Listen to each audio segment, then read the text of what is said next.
Vera. Thank you for your time. We are sitting here in London.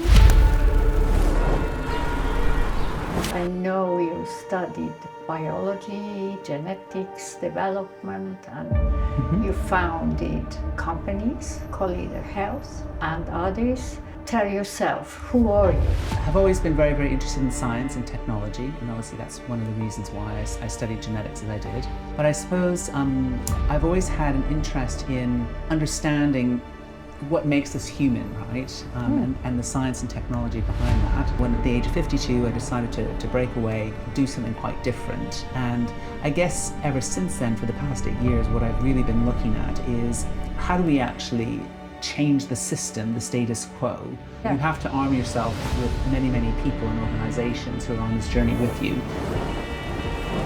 What do you think? Which traits of yours brought you so far? Yeah, I mean, I'm naturally a very curious person, and I ask questions. I'm also incredibly proactive as a person. Like, that's the entrepreneurial quality that I have. I've been much more driven by impact on people. You have to be so persistent and not take the knockbacks personally, and you're just very focused on this broader goal, right? And this, I guess, is where having that ability to read people and understand people, like how can you actually get someone into the same space as you.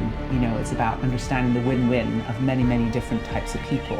And I think being able to doing as much as you can, even though you may not agree with someone's perspective, it's trying to be in their shoes and trying to understand why is it that they've got a certain view.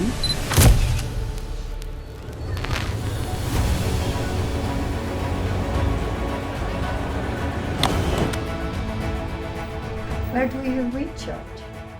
I work very hard, and I get a lot of energy and motivation from what I love doing, which is also my professional work.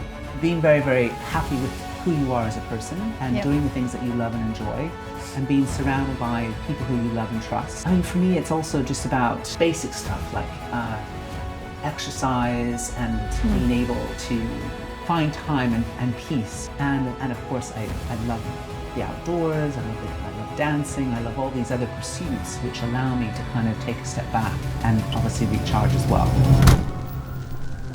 You started a DJ career. So that was a slight surprise, I guess, because I've always been a very energetic, physically active sort of person, and in my youth, in my 20s, I used to go dancing and go to parties. I hit 60 and then I thought, maybe I started learning how to mix music, and I thought, well, why don't I have a go? Because DJing is something you can do forever. But I realized, and through all the work that I've been doing over the past few years, that actually what you do in your life and all the external influences in your life, the environments in which you live, they have a huge impact on your biology, on your genetics, on your epigenetics. Dealing with young people, is there sort of advice you give or discussions you open? We all have to, work together to make the world a better place, and that does take personal responsibility, initiative, and not being a victim. And try as much as possible to be a master of your own destiny. Do you have a utopia? Utopia for me is to feel that I can leave this world hopefully in a better place than I found it, being fair and just, and doing as you would want others to do for yourself.